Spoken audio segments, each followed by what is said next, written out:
देखिए, भारत में कहीं भी बाबर के नाम से मस्जिद नहीं बनेगा, ये हम लोगों ने निश्चय कर लिया है। 6 दिसंबर को जो टीएमसी का विधायक ऐलान किया है कि वहां पर उद्घाटन किया जाएगा भूमि का, नहीं हो पाएगा।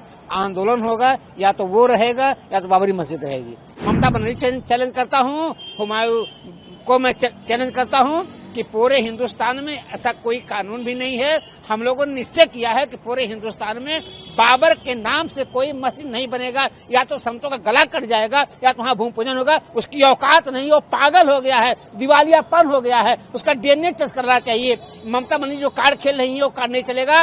बाबरी मस्जिद के लिए 5 एकड़ जमीन दे दिया गया है, तब भी ऐसे टीएमसी के विधायक को पागलपन का दौरा आ चुका है। उनको मालूम नहीं है, ऐसे लोग कोड और संविधान कानून को बहुत बड़ा दे रहे हैं चुनौती। ऐसे लोग हिंदुस्तान में रह करके हिंदुस्तान के साथ गद्दारी करते हैं। 25 नवंबर को ध्वजारोहण का कार्यक्रम है, उसको लेकर के सनातन विरोधियों को पच नहीं रहा है, पेट में जलन हो रहा है, दिक्कत आ रहा है। इसीलिए जिस तरह कोठारी बंधुओं ने बाबरी मस्जिद के ढांचा को गिराए थे, अब 6 दिसंबर को टीएमसी के विधायक ने ऐलान किया है शिलान्यास के लिए। यह दुखद है।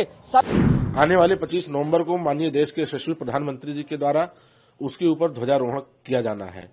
ऐसे अवसर पर इस तरह का तृणमूल कांग्रेस के द्वारा बयान आना बहुत दुर्भाग्यपूर्ण है। ये सब ममता बनर्जी के इशारों पर किया जा रहा है, क्योंकि ममता बनर्जी एक कठमुल्ला हो चुकी हैं। देखिए, भारत में कहीं भी बाबर के नाम से मस्जिद नहीं बनेगा, ये हम लोगों ने निश्चय कर लिया है।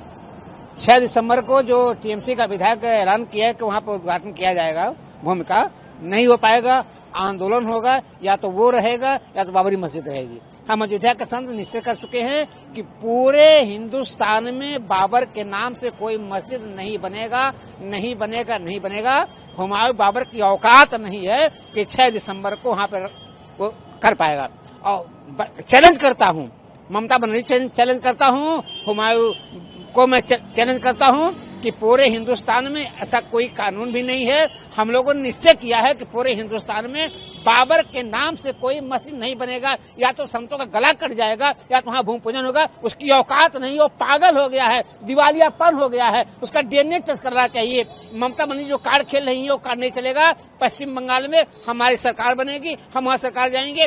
बाबर के नाम पे कोई मस्जिद नहीं बनेगा, या तो वो रहेगा या तो अयोध्या के संत रहेंगे। बंगाल में बाबरी मस्जिद का शिलान्यास है। तृणमूल विधायक हुमायूं कबीर, उनका कहना है कि 6 दिसंबर को बंगाल में बाबरी मस्जिद बनाई जाएगी, उसके लिए शिलान्यास होगा। क्या कहना है? बाबरी मस्जिद के लिए 5 एकड़ जमीन दे दिया गया है, तब भी ऐसे टीएमसी के विधायक को पागलपन का दौरा आ चुका है। उनको मालूम नहीं है, ऐसे लोग कोड और संविधान कानून को बहुत बड़ा दे रहे हैं चुनौती। ऐसे लोग हिंदुस्तान में रह करके हिंदुस्तान के साथ गद्दारी करते हैं। मैं ऐलान करता हूं कि 6 दिसंबर को जो बाबरी मस्जिद का शिलान्यास के लिए ऐलान कर रहे हैं, वो नहीं रहेंगे और न बाबरी मस्जिद वहां रहेगा, क्योंकि ये सनातनियों को चोट पहुंचाने वाला बहुत बड़ा ऐलान है उनका।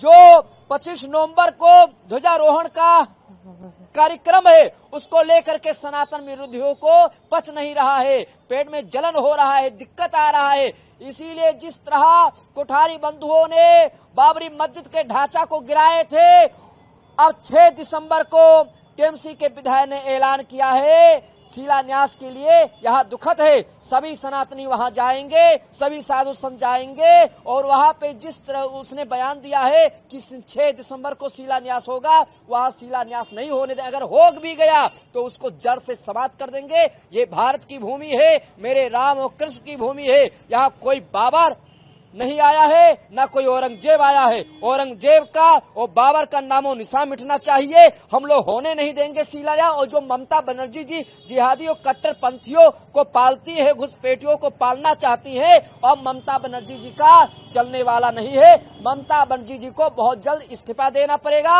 और बंगाल की जनता इस बार ममता बनर्जी जी को हटाएगी। हुमायूं कबीर ने 6 दिसंबर को बंगाल में बाबरी मस्जिद शिलान्यास समारोह की घोषणा की है। महाराज जी, किस नजर से इसको देखते हैं? देखिए, हुमायूं कबीर ने जो इस तरह का 6 दिसंबर को बाबरी मस्जिद बनाने का घोषणा किया है, वो दुर्भाग्यपूर्ण बयान है, क्योंकि भारत के अंदर किसी भी बाबर का कोई स्थान नहीं है। एक बाबर का विवाद था भारत के अंदर अयोध्या राम मंदिर पर, जो माननीय उच्चतम न्यायालय के द्वारा साबित हो गया कि हाँ, बाबर नाम का कोई भी चीज नहीं था। और उसके फैसला के उपरांत यहाँ पे भव्य और दिव्य राम मंदिर बनकर के तैयार हुआ। हम सभी लोग इसमें भगवान रामलला का दर्शन करते हैं। आने वाले 25 नवंबर को माननीय देश के यशस्वी प्रधानमंत्री जी के द्वारा उसके ऊपर ध्वजारोहण किया जाना है। ऐसे अवसर पर इस तरह का तृणमूल कांग्रेस के द्वारा बयान आना बहुत दुर्भाग्यपूर्ण है। ये सब ममता बनर्जी के इशारों पर किया जा रहा है, क्योंकि ममता बनर्जी एक कठमुल्ला हो चुकी हैं और इनका इस तरह से इनके पार्टी का हुमायूं कबीर का बयान आना देश में अशांति फैलाने का कार्य करेगा। मैं भारत सरकार से निवेदन करूंगा तत्काल प्रभाव से इन लोगों के ऊपर बैन लगाना चाहिए और बंगाल में राष्ट्रपति शासन लगा करके इन लोगों को बाहर